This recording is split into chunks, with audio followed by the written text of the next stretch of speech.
তৃণমূলের দুই প্রভাবশালী নেতা গ্রেপ্তার। পূর্ব বর্ধমানের জামালপুরের শেখ শাহাবুদ্দিন শেখ ওরফে দানি বেরুপ গ্রামের অঞ্চল সভাপতি এবং তার সাথে সাথে জামালপুর আইএনটিটিইউসির সভাপতি ছিলেন তৃণমূলের তাবারক আলী মণ্ডল। দুজনকেই কিন্তু গতকালকে দুর্গাপুর পুলিশের সহায়তায় জামালপুর থানার পুলিশ এই দুজনকে কিন্তু গতকালকে দুর্গাপুর থেকে গ্রেপ্তার করেছে। তাদেরকে কিন্তু তারপর জামালপুর থানায় নিয়ে আসা হয়।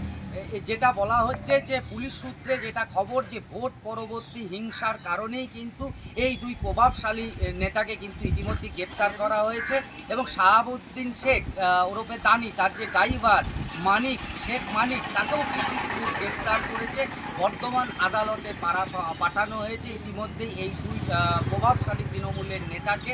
তবে রাজ্য জুড়ে যে ভোট পরবর্তী হিংসার ছবিটা বিভিন্ন প্রান্ত থেকে উঠে আসছে, কোথাও শাসক দলের তরফ থেকেও আসছে, আবার কোথাও তৃণমূলের তরফ থেকেও আসছে। আর সেই জায়গায় সেই প্রেক্ষাপটে দুই প্রভাবশালী তৃণমূলের নেতা ইতিমধ্যেই গ্রেপ্তার হয়েছে, এমনটাই কিন্তু পুলিশ সূত্রে খবর।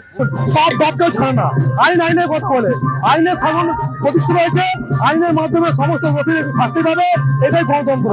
আর সেই গণতন্ত্র সম্মান সাথে জানিয়ে জামালপুর আজকে একটা সুন্দর পরিবেশ পেয়েছে।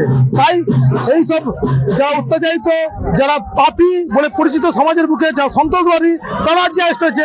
এটা আমাদের কিছু নয়, এরা আগেও হওয়া উচিত ছিল। সত্যি যদি সরকার ঠিকঠাক থাকতো, এরা তাদেরকে চাদরের মাধ্যমে আড়াল করে রেখেছিল। আজকে সরকার পরিবর্তন হয়েছে, আজকে তাদের দুর্নীতি ধরা পড়ছে, আজকে তারা প্রশাসনের মধ্য দিয়ে বিচার পাবে এবং পুলিশ প্রশাসন তার নিরপেক্ষতা কাজ করছে, এটাই বিষয়।